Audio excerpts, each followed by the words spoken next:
wabarakatuh. Ya, jumpa lagi dengan Ibu Nelly. Dan pada kesempatan kali ini, Ibu akan melanjutkan materi berikutnya untuk pelajaran IPA. Ya, waktu lalu Ibu sudah memberikan materi tema 5. Sekarang Ibu akan memberikan tema 6. Nah, ada apa saja ya di tema 6? Kita simak ya. Tema 6, bukunya Cita-Citaku. Subtema 1 sampai 3, daur hidup makhluk hidup. Nah, untuk kelas 4 ya. Nah, kita lanjut.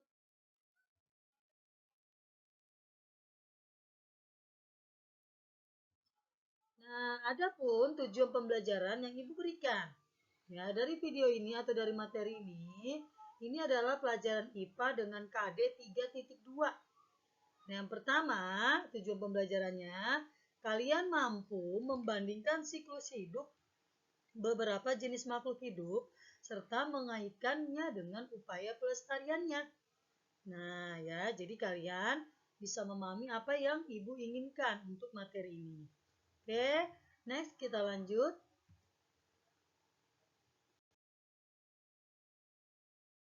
Nah, di tema 6 ada apa ya? Nah, sekarang kita lihat daur hidup atau siklus hidup hewan. Ya, untuk di pelajaran ini ialah daur hidup atau siklus hidup hewan. Nah, di mana kita bisa artikan proses pertumbuhan dan perkembangan makhluk hidup mulai dari lahir atau menetas hingga dewasa. Nah, jadi daur hidup makhluk hidup hewan itu ya, proses pertumbuhan dan perkembangan makhluk hidup mulai dari lahir atau menetas hingga dewasa. Next, kita lanjut.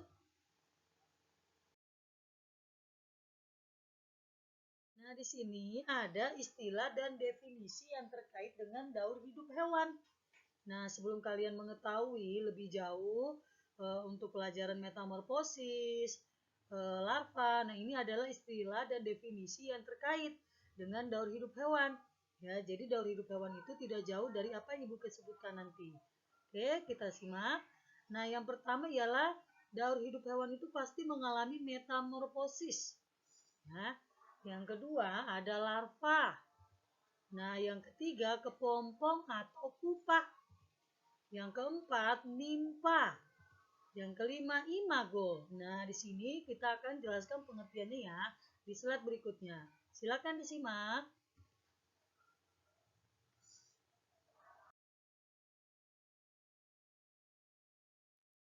Nah, di sini yang kita bahas ialah metamorfosis. Metamorfosis apa ya? Coba kita lihat. Perubahan bentuk hewan secara bertahap setelah kelahiran atau penetasan hingga dewasa.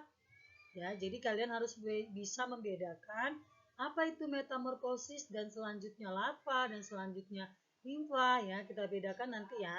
Sekarang kalian pahami dulu metamorfosis. Oke. Yang kedua, daur hidup hewan.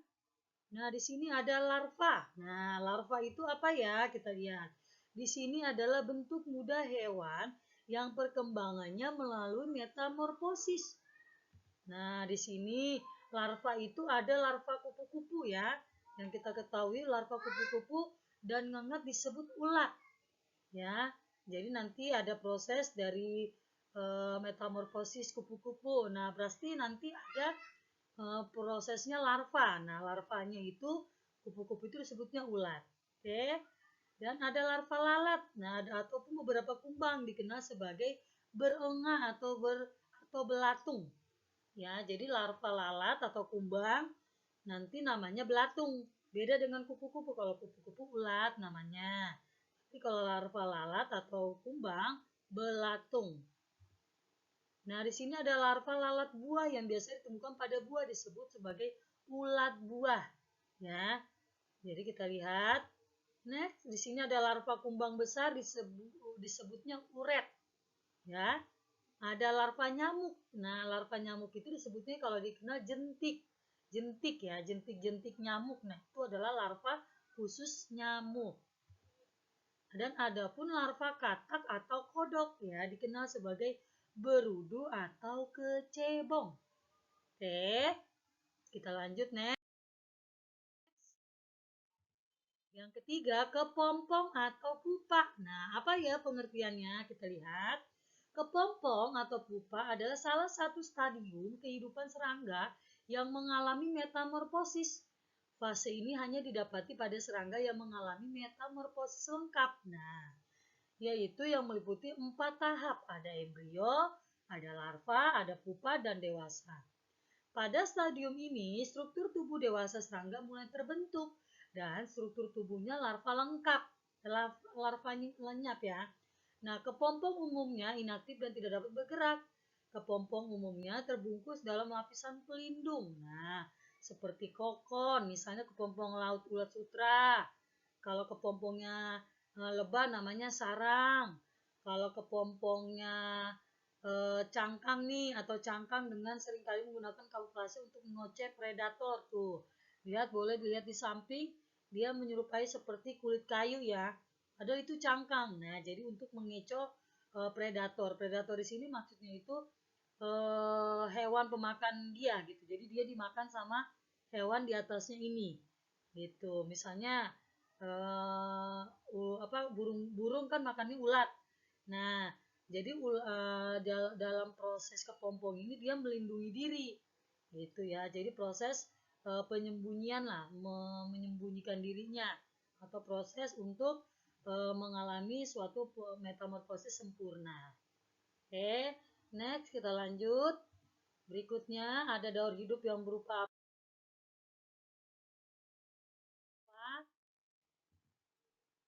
Nah, nimfa ya, kita sebut nimfa apa? Nimfa itu kita artikan hewan muda yang mirip dengan hewan yang sudah tumbuh dewasa, tetapi ukurannya lebih kecil dan terdapat beberapa organ tubuh yang belum tumbuh. Itu ya. Jadi ini adalah hewan proses yang namanya nimfa.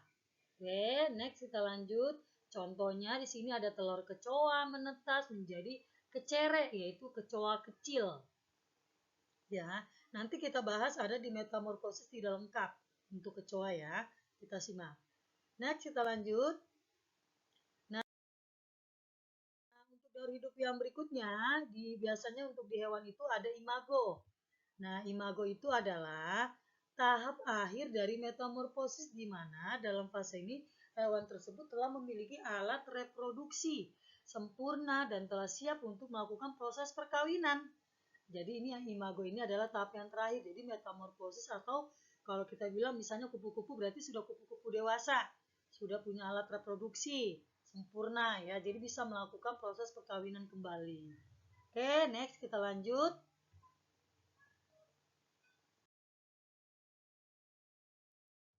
Nah, daur hidup hewan dibedakan menjadi dua ya. Tadi kan beberapa istilah daur hidup hewan.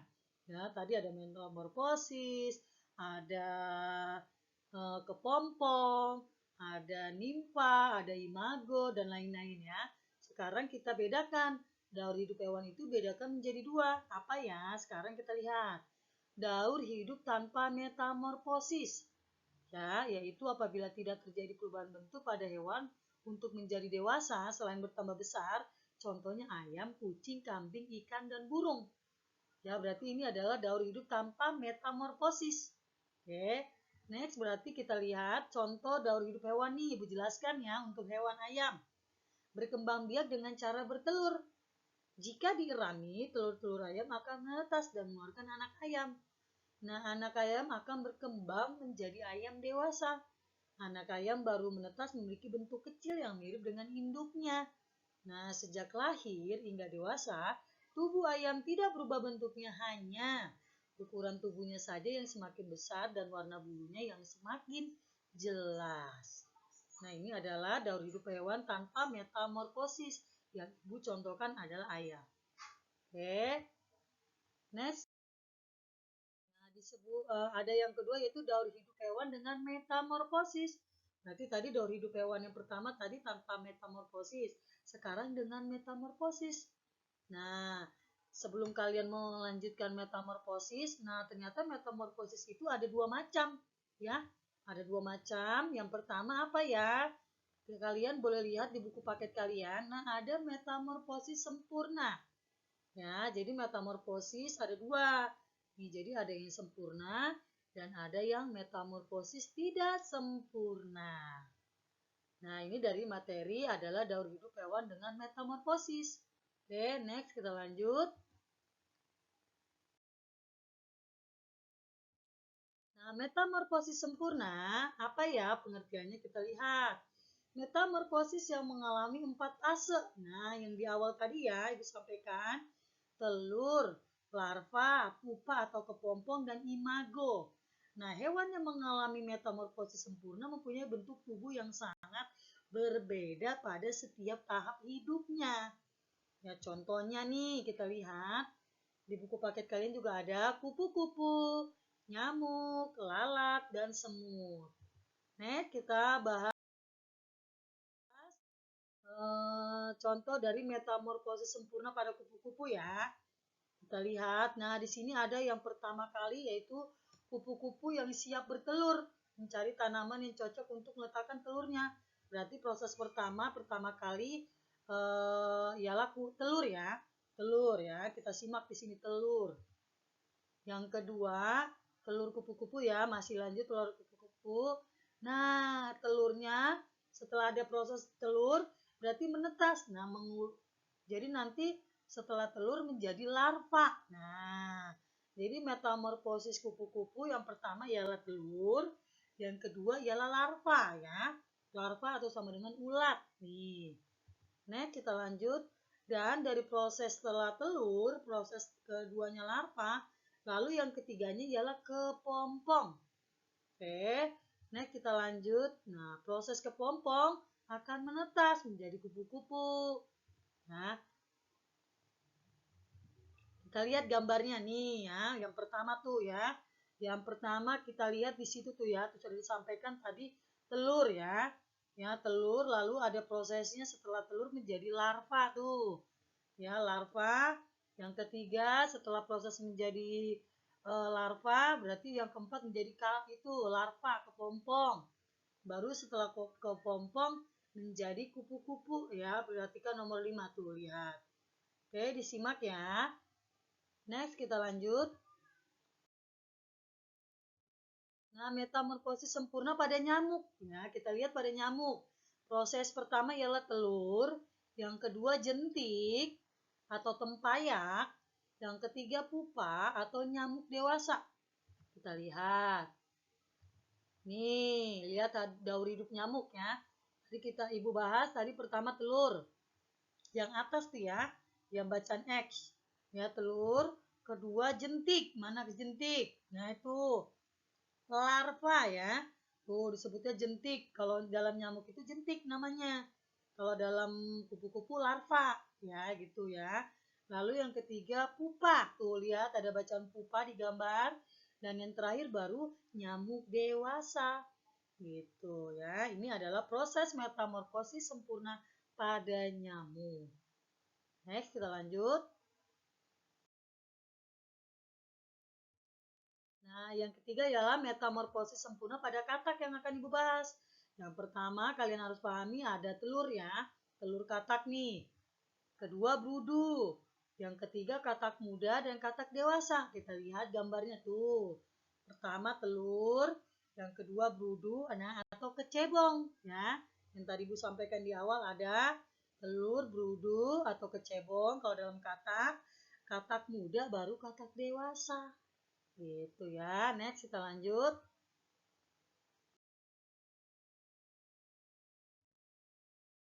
Metamorfosis tidak sempurna. Nah, metamorfosis tidak sempurna adalah proses perubahan bentuk hewan yang saat lahir tidak berbeda bentuknya dengan hewan dewasa. Tidak melalui tahap menjadi kepompong. Nah, berarti yaitu telur, nimfa, dan hewan dewasa. Ya, jadi perbedaannya berarti metamorfosis sempurna melalui kepompong ya, atau larva, ya, atau ulat, atau dalam kata kecebong. Nah, tapi kalau metamorfosis tidak sempurna, tidak ada proses itu. Dia ada langsung telur, nimfa, dan nimfa sudah dijelaskan di awal, dan hewan dewasa. Next, kita lanjut ya supaya lebih paham lagi apa yang Ibu sampaikan dan perbedaannya. Nah, ada contohnya nih, kecoa, ya, capung dan belalang, ya. Jadi ada contohnya kecoa, capung dan belalang. Oke, next kita lanjut. Ya, next kita lanjut. Nah, di sini ada metamorfosis tidak sempurna pada belalang yang akan Ibu bahas. Jadi kalian simak. Yang pertama, belalang dewasa siap bertelur ya, berarti telur dulu ya. Lalu, pada telur belalang lalu langsung menjadi nimpa. Nih, nimpa tak bersayap, nimpa bersayap ya. Coba lihat. Dan kita lihat proses gambarnya. Nah, jadi ini adalah proses metamorfosis tidak sempurna pada belalang. Berarti telur. Ya, pertama telur, lalu ada nimpa tak bersayap, lalu ada nimpanya bersayap. Itu adalah yang proses terakhir, yang nimpa dewasa atau belalang dewasa. Oke, next kita lanjut metamorfosis berikutnya. Metamorfosis tidak sempurna pada kecoa yang akan dibahas ya. Kita lihat di sini ada telur, ya, nimpa. Nah, kecoa muda dan kecoa dewasa.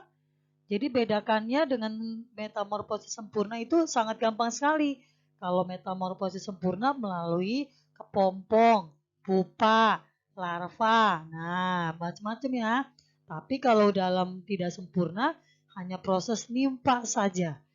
Nanti bedanya kalau capung berarti capungnya capung bersayap. Nanti jadi capung dewasa. Sekarang kalau kecoa berarti telur, nimpa, kecoa muda dan kecoa dewasa. Itu. Jadi perbedaannya itu ya. Next kita lanjut. Metamorfosis tidak sempurna pada capung. Sama kan? Lihat. Semuanya sama, lihat. Ada telur, ada nimpa, capung muda dan capung dewasa. Next gambarnya. Oh, ya, telur ya, nimfa. Nah, itu nimfanya macam-macam. Maksudnya itu di situ ada nimfa kecil, apakah nimfa nanti nimfanya ada kakinya. Tapi proses sebenarnya itu telur, nimfa, capung muda dan capung dewasa. Gitu itu ya untuk proses metamorfosis tidak sempurna pada capung.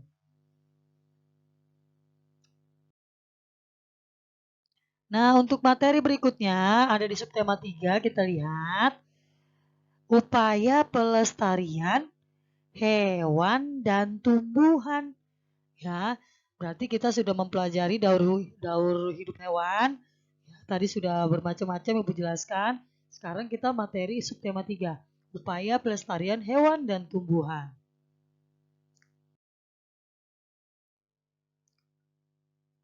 Nah, mengingat pentingnya untuk menjaga hewan dan tumbuhan yang terancam punah, maka penting bagi kita untuk mengetahui cara melestarikan hewan dan tumbuhan yang terancam punah.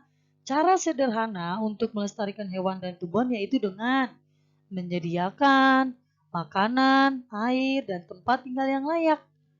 Nah, sementara lebih lanjut, pelestarian hewan dan tumbuhan langka yang terancam punah dapat dilakukan dengan cara pelestarian in situ dan pelestarian ex situ. Ya, kita lihat.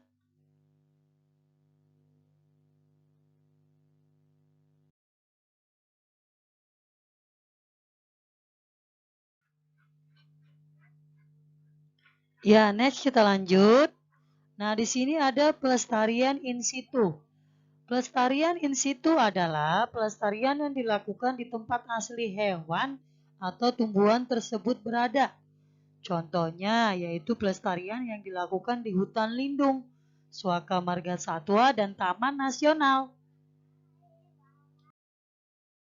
Dan contohnya ya, di sini hutan lindung.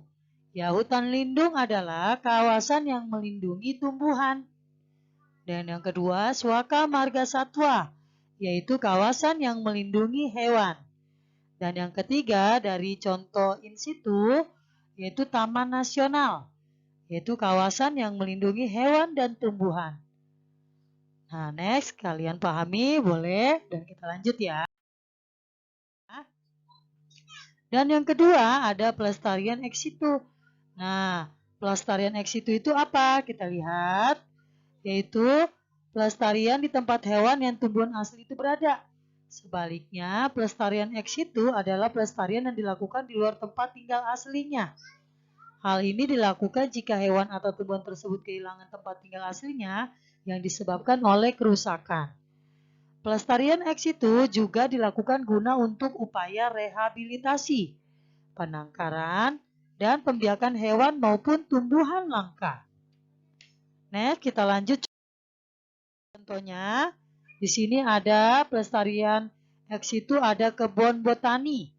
Ya, kebun botani adalah tumbuhan yang lahan yang ditanami berbagai jenis tumbuhan, yaitu dengan keperluan koleksi, penelitian, dan kebun botani dapat berfungsi sebagai sarana wisata dan pendidikan bagi pengunjung. Dan yang kedua, pelestarian ex situ yang kedua ialah taman safari. Taman safari Indonesia adalah tempat wisata keluarga berwawasan sebagai orientasi pada habitat satwa di alam bebas. Dan yang kalian perlu ketahui, dia ada di Taman Safari ada di Kabupaten Bogor ya, Kecamatan Cisarua. Dan dikenal dengan kawasan Puncak. Oke. Dan untuk pelestarian ex situ yang ketiga yaitu kebun binatang. Kebun binatang atau taman marga satwa adalah tempat hewan dipelihara dalam lingkungan buatan dan dipertunjukkan kepada publik ya sebagai tempat rekreasi, sebagai fungsinya pendidikan, riset, dan tempat konservasi untuk satwa terancam punah. Dan yang pelestarian ex situ yang keempat ialah penangkaran. Penangkaran adalah upaya perbanyakan melalui pengembangbiakan dan pembesaran tumbuhan dan satwa liar dengan tetap mempertahankan kemurnian jenisnya. Nah, perlu kalian ketahui hal yang penting ya. Sebelum kita melanjutkan, perlu kalian ketahui dulu ya, pelestarian alam harus dimulai dari hal sederhana guna menjaga kelangsungan hidup hewan dan tumbuhan. Di antaranya dengan cara menyayangi hewan dan tumbuhan. Hal ini akan memberikan kesadaran kepadamu untuk melestarikan alam. Dengan begitu, generasi setelah kamu tetap dapat menikmati hewan-hewan dan tumbuhan yang indah di alam Indonesia secara langsung. Ya, jadi dari materi ini kalian bisa menyimak dan memahaminya.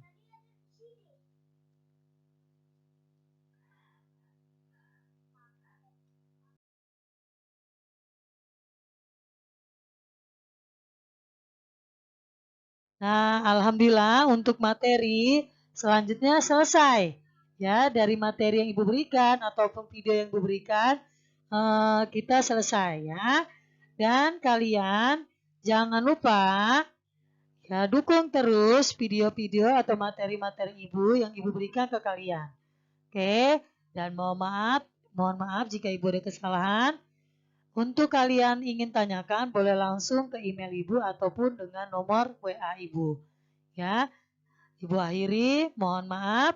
Assalamualaikum warahmatullahi wabarakatuh.